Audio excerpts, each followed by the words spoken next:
한국 박스오피스 1위 자리에 위치하며 3일 만에 200만 관객을 돌파시킨 영화 봉준호 감독의 기생충. 정말 수많은 관객들의 인생 영화로 자리매김하고 있는 이 영화의 감독 봉준호 감독은 별명이 봉태일인 만큼 그의 영화엔 수많은 디테일들이 숨어 있는데요.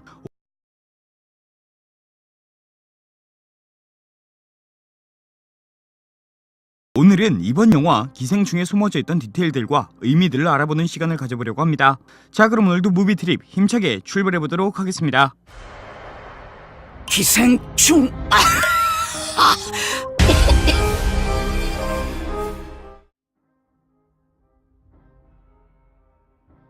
이번 영화 기생충을 보다 보면 카메라가 유독 상하로 움직이는 경우가 다수 있다는 것을 확인할 수 있습니다. 실제로 다른 영화에서도 흔히 사용하는 카메라 무빙이지만 이번 영화에선 주요 장면들에서 상하 무빙을 계속해서 사용하여 관객들에게 무언가를 전달하려고 하는데요. 이것은 영화 속에서 표현하는 부자와 가난한 자들을 상징적으로 표현하는 표현 방식으로 사용되고 있습니다. 이 부분은 영화 속 박사장 부부의 소파씬에서 더욱 눈에 띄게 확인되는데요.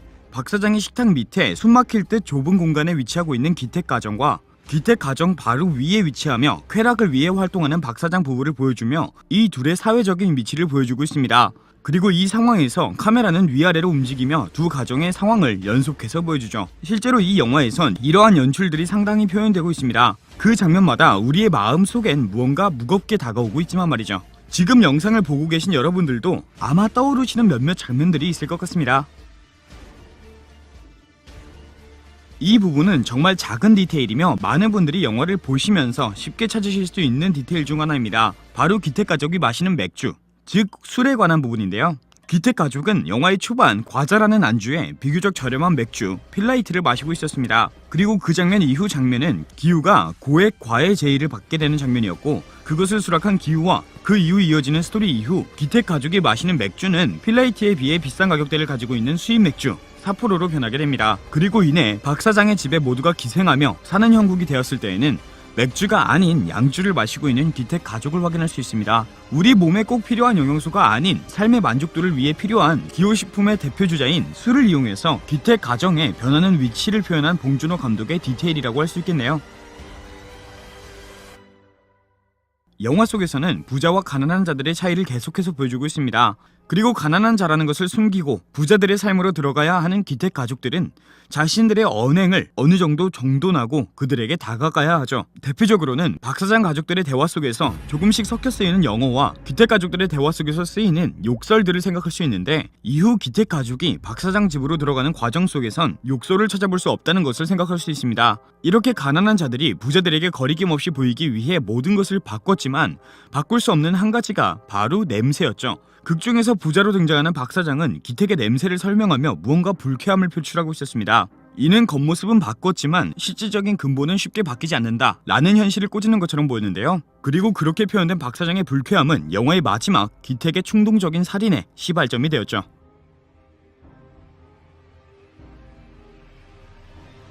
영화 속에서 모스부호는 생각보다 굉장히 중요하게 쓰이는 요소입니다. 극중에서 표현된 모스부호는 가정부 가족, 기택 가족이 사용하는, 즉 하층민만이 알아듣고 사용하는 언어로 표현되기 때문이죠.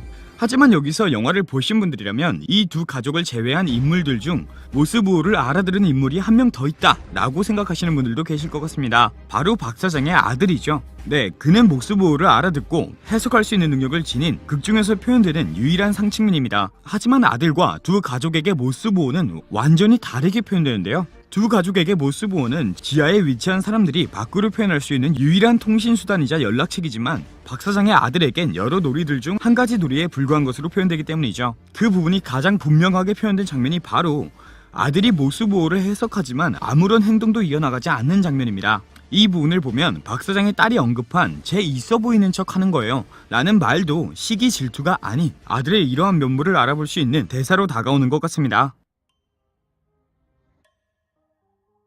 영화의 초반 기택의 눈앞에 등장한 곱등이, 이 곱등이는 기생충에게 희생당하는 대표적인 곤충이죠. 이 곤충을 보고 기택은 요즘 곱등이가 너무 많다며 곱등이를 쳐냅니다. 이런 기택의 모습은 미래 박 사장 가정에 기생하게 되는 기택 가족의 모습을 은유적으로 표현하고 있다고 생각합니다. 그리고 그런 숙주, 곱등이에게 기택이 하는 이러한 언급은 남다르게 다가올 수 있는 부분이죠.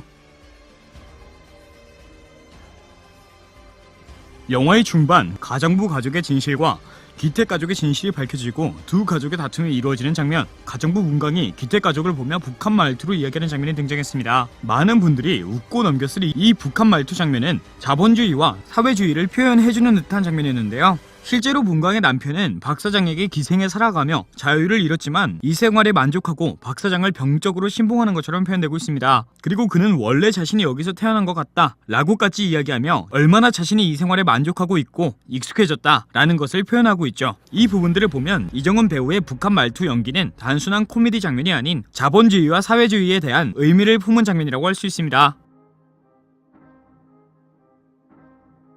사고로 인해 머리를 다친 기우가 다시 눈을 떴을 때 그의 눈앞엔 경찰과 의사가 있었고 기우는 그들을 경찰 같지 않은 경찰, 의사 같지 않은 의사라고 표현합니다. 이 부분은 기우 자신과 자신의 가족의 상황에 맞는 눈을 가진 기우가 바라본 세상에 비춘 것이 아닐까라고 생각이 됩니다. 자신이 박 사장의 집에 처음 들어갈 때, 그리고 기택 가족 전체가 그 집에 기생 생활을 할 때 모두 자신들의 신분을 감추고 땡땡인 척을 하고 들어갔어야 했기 때문이죠. 결국 기우의 그 대사들은 명문대생처럼 보였어야 할 기우가 바라본 세상을 보여준 것으로 해석이 될 것 같습니다. 영화를 보고 나오신 관객분들 중 많은 관객분들이 영화 속에 등장한 박 사장 부부의 애정씬 때문에 가족과 볼 수 있는 영화는 아니다 라고 이야기하셨습니다. 그리고 그 장면 때문에 영화를 직접적으로 비판하고 계신 분들도 계셨죠. 그렇다 보니 그 부분이 들어갈 필요가 없었는데 들어간 장면이다 라고 오해를 하고 계신 분들도 계셨는데요. 일단 먼저 제 생각을 말해드리자면 저는 그 장면이 봉준호 감독에 의해 철저히 의도되어 들어간 장면이라고 생각합니다. 이유는 영화 속에서 자주 표현되는 것이 인간의 성욕이기 때문인데요. 이번 영화 기생충에서 표현되는 장소, 기택의 집, 지하 벙커, 이 두 장소 모두 공통적으로 확인된 것은 다량의 콘돔이었습니다. 두 가족은 경제적으로 좋지 못한 상황에 놓여있는 가정이지만 다량의 콘돔을 사용한 것으로 묘사가 되고 있죠. 이 두 가정을 제외하고 영화 속에서 표현되는 마지막 가정, 박 사장 부부에게 문제의 애정씬을 추가시킴으로써 영화 속에서 등장하는 모든 인물들이 같은 한낱의 인간이다 라는 것을 이야기하고 싶었던 감독의 의도가 아닐까 라고 생각이 되는 것이죠. 이번 영화 기생충을 보면 절로 생각나는 이야기가 있습니다. 바로 부자와 라자로에 대한 이야기인데요. 간략하게 이야기하면 이승에서 부와 명예를 누리고 살던 한 부자와 그 부자의 집 앞에 살던 가난한 자 라자로에 대한 이야기입니다. 그리고 그 라자로는 너무나 배가 고파 부자의 식탁에서 떨어지는 음식으로라도 배를 채우고 싶어 했죠. 하지만 떨어지는 음식은 없고 라자로의 몸에 난 종기를 핥는 개들만 꼬일 뿐이었습니다. 그러던 라자로가 이내 죽고 아브라함이 그를 데려가 보살피게 되죠. 이후 그곳에 살던 부자도 죽고 무처 저승에 오게 됩니다. 하지만 그는 라자로와는 반대로 지옥으로 보내져 영원의 고통을 받게 되고 부자는 아브라함에게 자신에게도 자비를 베풀어달라 라고 요청합니다. 이에 아브라함은 너는 이승에서 좋은 것만 받고 살고 라자로는 나쁜 것만 받고 살았다는 것을 기억하라 라고 이야기하며 그의 부탁을 거절하게 되죠. 이 이야기 속의 부자는 이승에 있을 당시 자신의 가정에 충실하고 가난한 자들에게 흔히 말하는 갑질 같은 악행은 저지르지 않는 평범한 인생을 산 사람이었습니다. 이러한 부자가 저승에서 지옥으로 가게 된 이유는 라자로의 고통을 못 본 채 하고 자신과는 아예 다른 존재 취급을 해왔기 때문이라고 설명하고 있습니다.